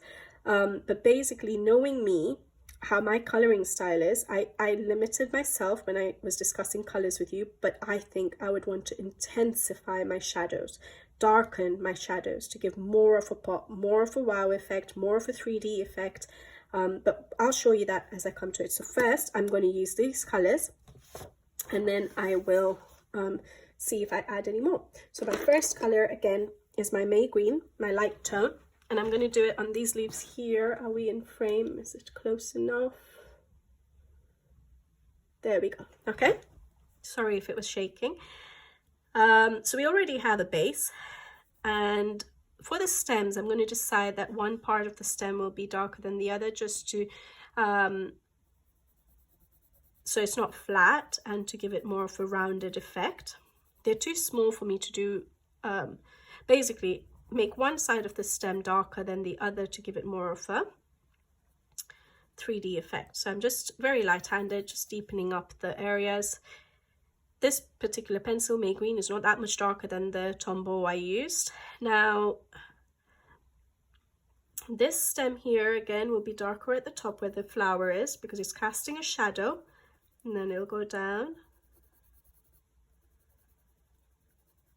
Okay. Now my leaves, I usually do leaves differently. If they're big enough for me to create the darker veins, I do that. For these leaves, because I have a middle vein and they're big enough for me to shade, I'll make one side of that vein a bit darker. and one side a bit lighter. How did I choose? I decided this side was going to be darker and it's lifting up. I wanted to make it look like this part is sort of curved upwards and the light is hitting that bit a bit more. This bit here is going to be under the flower. So I'm maintaining the highlight areas where I want them to be, okay? The stem here. This leaf to me looks like it's sort of bent over, doesn't it? I think, rather than that being the middle vein, it looks bent over. So this area here will be in shadow. Hopefully that's making sense. This is not the middle vein of the leaf. To me, it looks like the leaf is sort of folded over. And so it's creating a shadow here. So I've made that area dark. And that area is the base. There we go. And then this leaf here, where I'm starting is the shadow, will be in a bit of a shadow from the leaf above it. And because it's a small leaf, I'm not going to worry about the middle vein. I'm just going to keep the tip lighter. So I just pick and choose how I actually put where I put my shadows, but I try and use elements around the particular element I'm coloring, or objects around, to see where a shadow should be. So for example, this flower is sitting over that leaf, so I want to make this area darker to make it look like it's behind the flower. And then finally this leaf I'll do. Again, it's big enough for me to do shading at the central vein, and I've decided that that part here is tipped towards the light, where we said the light source was. Like I said, I don't always use the light source, but sometimes I keep it in mind for certain elements. So the darker area will be where the leaf sort of curves in ever so slightly towards the middle vein, and then the outer area will be highlighted. And then here, does it look like the artist has drawn a line? So again, there's a fold over the leaf, maybe. So I'm going to make this area here dark, going lighter towards the central vein. And I'm going to obviously darken up my shadows, and then this is the fold of the leaf. Okay, so that was my light tone of May Green. Hopefully this is making sense, guys. Now I'm going in with my earth green yellowish, which is a bit dark, which is still a light tone but a bit darker than the May Green, and I'm going into where the areas where we've picked out the shadows and the highlights, and I'm going from the shadow towards the highlights, maintaining my highlights.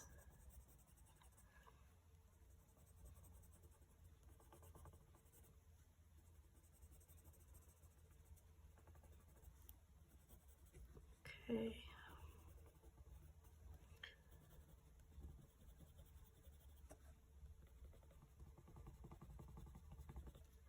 All right.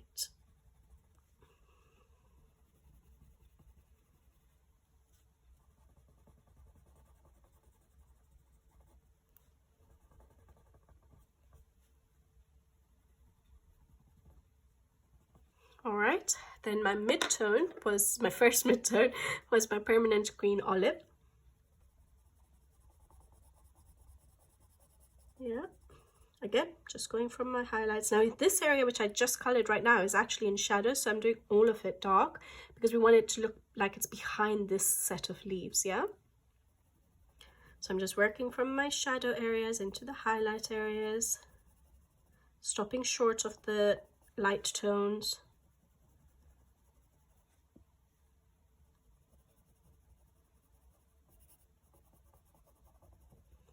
And you can already see with just even the mid-tone that I'm using that the leaves are starting to take form. They're starting to look 3D, starting to see where the shadows are. They're starting to take shape, basically. They don't just look flat now. This is a lot of, you know, information to take in and thinking, and I think when you first start, like I said, just three pencils or 3 shades of that color will help, and you don't need to put so much thought into it, but you will naturally, if you see that you enjoy it. If you don't enjoy it, that's absolutely fine, but if you see that you enjoy it, you will naturally be able to look for colors that will emphasize your shading more. This is another mid-tone, which is my chromium green opaque, before I go into my dark tone. Where the leaf is folded over, I don't know why. Obviously, again, I'm not an artist, but I always do it. I don't use all my darkest shades on the base of it like I would where there's a proper shadow being cast. So I like to leave that a little bit to make it look like it's folded over. I don't know how to explain that part of it, but I don't use my darkest shades on the folds.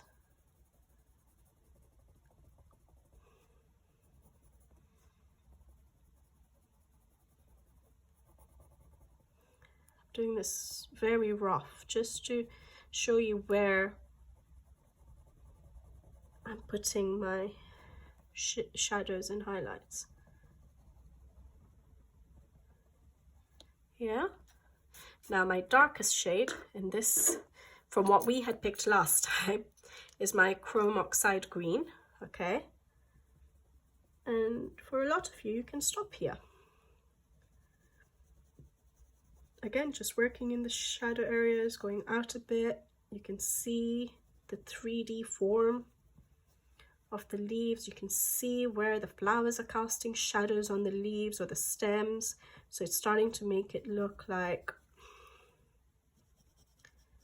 it's behind the stems. One side of it being darker is starting to make it look more rounded.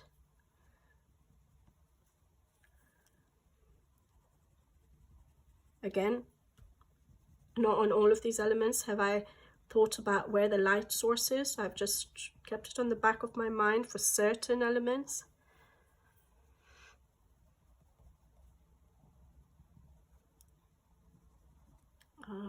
Yeah. All right, and then I'm just going to go in with my light shade again, just to blend it out a bit because some of the highlights are too large. Yeah. And this is fine, you don't actually need to go in with a darker shade now. See why I like to do the light first, because you maintain the highlight, and then if you need to darken up parts of your highlight areas, you can. It's a lot easier, but you've maintained those light areas. If you went in with dark, you may have pulled it out too much before even adding any of your midtones and light tones, and so it makes it harder to maintain those highlight areas. Now, what color do I have here? So that's perfectly fine. You don't need to add any more depth to your shadows, but if you were to, this is what it would look like. I'm going to just use a dark indigo since I had this next to me. It just basically, going back to the contrast, it just gives that extra contrast. So pops a bit more, makes it look more 3D. So certain areas which are in proper shadow, you could use it just in those areas if you wanted, like this leaf behind the petal, that stem there, this leaf that's behind this flower. You know, it just helps keep that shadow. This fold just emphasizes the fold. Here we had the shadow. Yeah. So hopefully that's just showing how deepening your shadows helps with the 3D effect. Yeah, and then you can lighten your highlight areas, and in this particular case I'd probably use an ivory. I love my ivory for highlights, and just color in certain areas to emphasize highlight. And you don't have to do this because you still have your highlights without having to put the ivory, but if you wanted, there we go. Okay, so hopefully you can see that, and once you start doing that with all the leaves and stems around here, creating your shadows under the petals, creating, you know, emphasizing the leaves that are folded, things like that, you will see that it will all start to pop and everything will look 3D. And once everything looks 3D, it all just jumps out at you. All right, I hope this has been a good tutorial. Not really a tutorial, how I color. Hopefully you've sort of got some ideas from why I do certain things, how I maintain the whites of the paper. A lot of people ask me that, so I always start with my light shades and try to work from the light to the dark tone, so I can maintain my highlight areas and keep the white of the paper sometimes, how I shade, how I create my shadows, and most importantly, a lot of people ask me, how do you make things look 3D? This is what I do, and the main thing is I choose my light tone, mid-tone, and dark tones. Sometimes I add in extra, you know, mid-tones and light tones and things like that there, just to give interest to the, or depth to that particular element. You don't have to do that, but what I do to create more of a 3D effect is darken my shadows a lot, so that that contrast between your dark shadows and your light highlights areas is a massive contrast. Like we said, that's what makes things pop with regards to the grayscale. So you have to have a good mix of your dark areas, your light areas, to make your whole illustration pop. But hopefully my explanation of, I know I've rambled on a lot, it's really hard to explain, to be honest. I've probably repeated myself a lot, and hopefully it's been okay. But this is basically now how I'm going to color most of the elements, and this will hopefully finish the page. And yeah, hopefully you've enjoyed it. I will maybe stop here for now. I've not done the water because, again, it doesn't come into my whole 3D effect and stuff on this. It's not a color along on this particular page. But if you guys decide you want to know what colors I use for any other elements, like, so say for example, once I've decided what greens I'm going to use for the peacock, if you did want to know, you can always message me, let me know. I will share it with you guys. Same thing for the planet. And yeah, I'll take it from there. I'll not know what my watercolor is going to be, once the color of my water is going to be, until I've done all my flowers and leaves and my peacocks. Then I'll know what my the color of my water will be. Like I said, I don't always plan out my pages from start to finish. It's very hard to do that until you can see colors laid down on the page. A lot of the times, especially for me, something jumps out at me and I decide to do that, and then I work with what I have and try and pick out the colors. Yeah. So yeah, you can always let me know if you want the color combinations for the rest of the page.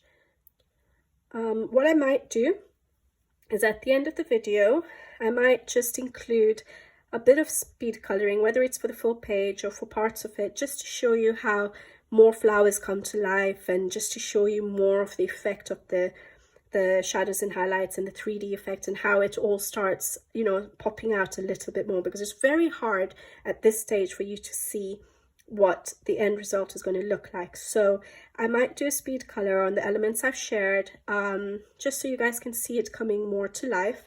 And obviously for the next video, I'm going to have finished this page, whether it's on the speed coloring or off screen as well, a combination.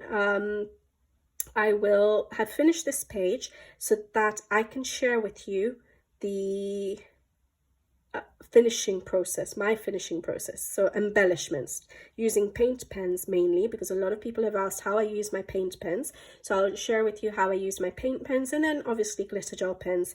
And that's most of the time the only things I use to finish off my page. Okay, so my last video 4, will be my embellishments and just finishing off the page. But before that, the pencil work will have been completed. So yeah, if you're interested to see this page come to life a little bit more, I will have hopefully added on the speed coloring for the rest of this page. But I will be using the colors I've shared with you and the techniques I've shared with you, where I put my shadows and highlights like I've shared with you, and hopefully you guys will like what this page is going to look like. All right, thank you for watching. I know I have no idea how long it is, but I know it's going to have been a very, very long video because I ramble on a lot, and I apologize for that, but it's really hard to explain my process of coloring when I haven't really learnt it. I just color, like I said, and so it's really hard putting it into words and explaining it to someone. And so I've just been speaking. I didn't have like a script written out or anything. I've just been speaking to you guys, and whatever was coming to my mind, I was trying to explain it. And so it is really hard to explain, and hopefully you guys, at least some of you, a handful of you, are still here and having watched this video. Hopefully you enjoyed it, and we'll be back for the last part of the beginner's guide series, and I'll see you on that one. So take care. Thank you for watching as always. Hopefully you're here, and I'll see you in the next one. Bye bye.